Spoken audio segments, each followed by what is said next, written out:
to be in truth is a very controversial thing, especially in the world in which we live right now. To be in truth is like, Yeah. it's an exception.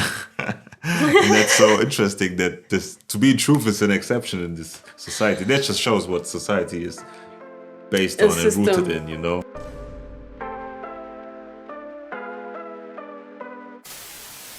How do you know you are in truth king conscious? How do you know? Hey, that's the question I wanted to ask you. And I Nah. forgot the question. I was like, okay, I got it. No. Okay, but yeah, I start first. So how do I know I'm in truth? Yeah.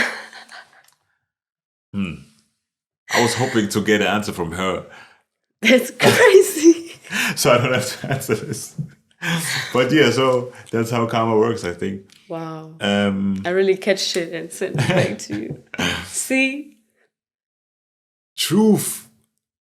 I've been talking a lot about truth on my social media lately, you know, because I'm always thinking like people think that is true, but people don't really understand what truth means. Hey, this looks like my eye. Crazy. The eyes who see the truth. Yes. Exactly. That's how in alignment we are. Yeah. Yeah, I just think there are a lot of people who haven't understand yet what truth really means because they're too stuck in their reality, you know. That's why. Wow, Gänsehaut moment. That's why I say everything can be real, but truth is truth, you know. People think that truth is like being in compassion. It's like not debatable. Truth is not debatable. That's why it's the biggest protection. Because when you stand in truth, people cannot debate shit about you. Because you own what you are fully. Because truth is your owning yourself 100%. 100%. Red emoji. I just think that for me, truth is just a very deep root. Because when you, like you said, when you stand in truth, like you cannot fall. Like no one can tear you down because you're in truth. Truth is ancestral wisdom. Truth is just no doubting, no worrying.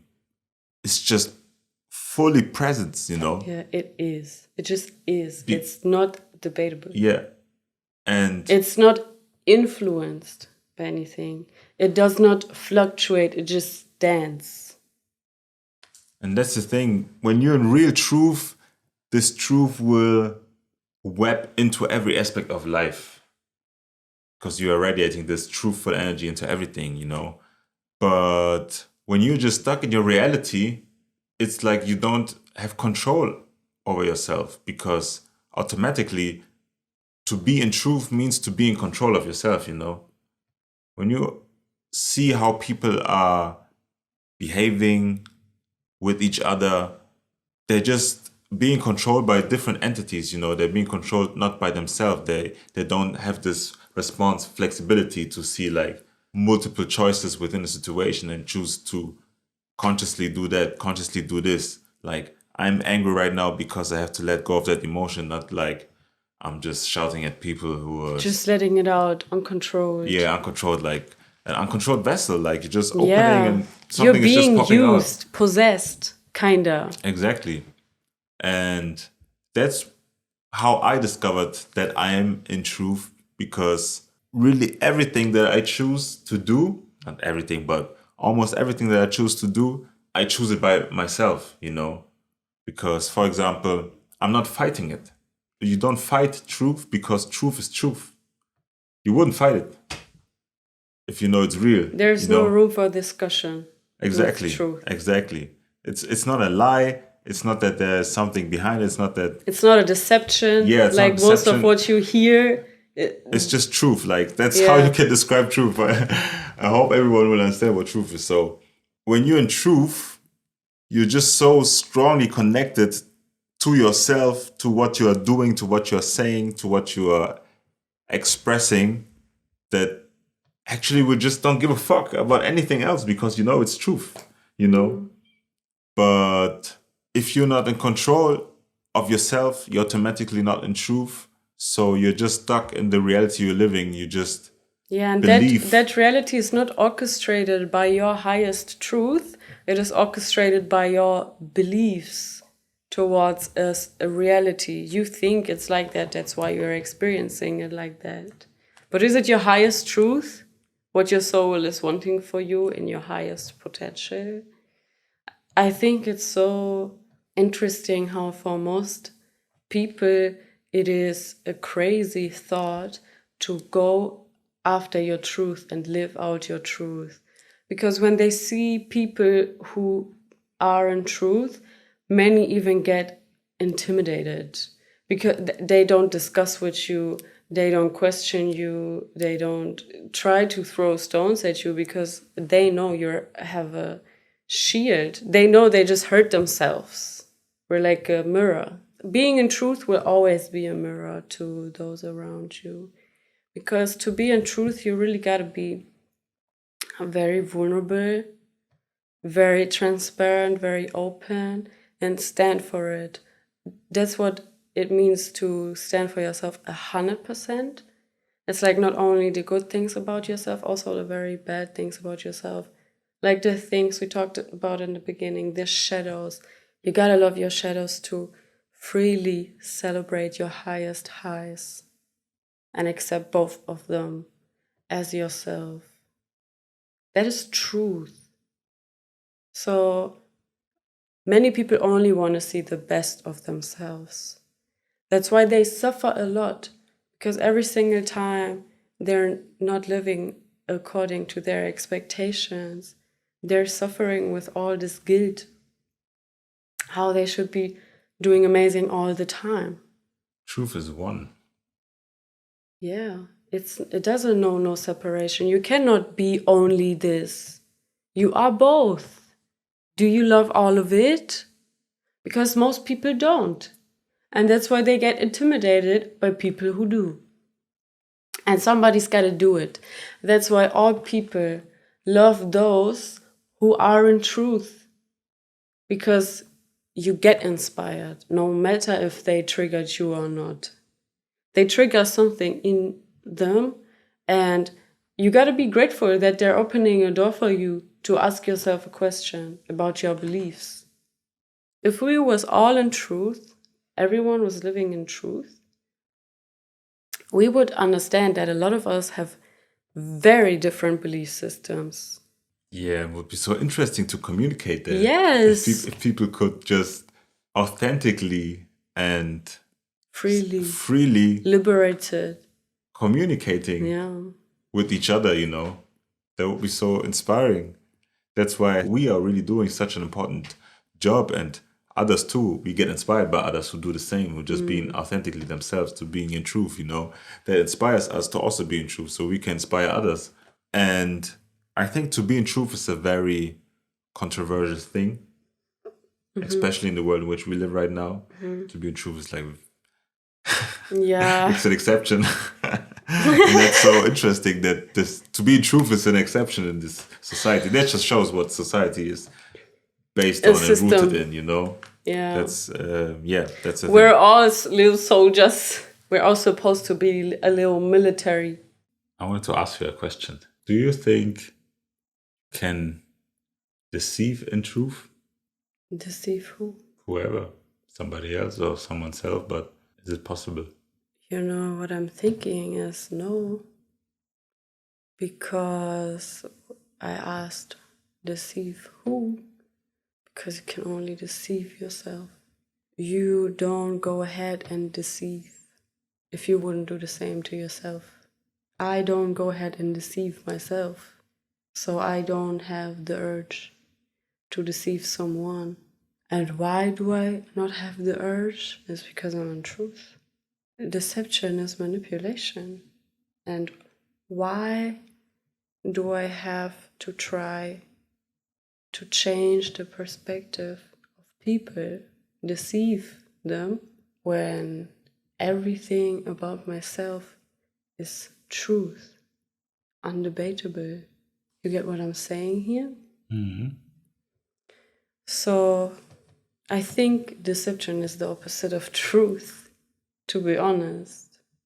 I don't think they go hand in hand. Do you think that deception and lie are two different things, two separate things? Is every lie a deception, but not every deception a lie? They're not the same. Just also in terms of energy. I feel like to deceive is a strategy. Like you're trying to change those things. So people have this perception of you. It's controlling and manipulative. But for them, it's not necessarily a lie. For them, it's their truth. This is how they experience reality, so they think it is the truth. But how do we find out that it is the truth? Is to just look behind the truth and ask who made this truth. Was it your mind or your heart? And that's how you will sometimes find out the difference between truth and deception. Because for deception, someone uses up all their mental masculine energy. Truth cannot be possible without the feminine aspect, the accepting of what is truth, the empathizing of truth. Truth contains empathy. Truth to me means I also see your truth. I also understand your truth. It can be completely different from mine. So that's why I think when everybody is in truth, that is kinda a key to harmony. I had this interesting idea right now that there's like this real oneness and fake oneness. For example, if people are only seeing their one perspective, they're only seeing one, which they think is oneness. They see one dimension. Yeah. But they just see funny. They see the one in one dimension and not in oneness. Yes. But if people are being in oneness, oneness includes all dimensions. Exactly. Oneness is just everything. It can also be one only, but it can be everything, like at the same time, because in mathematics, or probably if that term exists in spiritual mathematics, you can say like everything is born out of the one. 7 is just 7 times the one. The one is like in everything, you know. Some people are stuck in their fake oneness. Yeah, you're absolutely right. And are able to see that, oh, okay. Fake oneness. That one person is feeling this. We're always thinking in this society, I think, that feelings and emotions are not part of the truth. Yeah. Because they're so suppressed, you know. That's so crazy. But once you realize that nor your thoughts or your emotions are your truth, that you're just experiencing them. You know? Yes. You're just experiencing everything. All dimensions, because I think emotions can also be explained as an own dimension, like an own layer of this human experience. The emotional body of physically feeling emotions traveling through your body, like when you get physically sick because someone betrayed you. There are also so many examples where people develop diseases because of their emotional body. That's like trauma manifesting in your physical form, you know. People are developing ALS or cancer or dysfunctions or whatever because that energy is stored so deeply there. Yes. And they couldn't remember often. They can't remember. That's why therapy is so helpful sometimes. They started to remember, and so they could release these emotions and feel into them, you know, because the body is very slick. When the body's traumatized, sometimes it will just shut down and close. That's why they can't remember, because the body closed the door and didn't store any so-called memory, but or rather the mind, but the body never forgotten. Remembers. The body remembers, but the mind was like, okay, shut down. Yeah, and there's no connection, no memory. Because what is a memory without a feeling? But then you grow up, your body just knows that feeling. Yeah. It just stores that emotion. Stuck. And once they get into hypnosis or whatever and discover this part of their truth again, That's why I'm always talking about part of the truth, because there's so many parts of it. They could release these emotions and could address them and experience them and just let go of them. And then the so-called disease dissolved. That's so crazy, you know? Yeah. That's so simple, but also so complicated for the system to understand that not everything is medicinal or medical. Yeah. I can recommend the book, The Anatomy of the Spirit, that we read by, what's her name? I don't know, but we will put it exactly here. Yeah, I can highly recommend that book. It was a very good book. Yeah, explained a lot to me and had parts of myself just awaken. It's really the Benign of the time.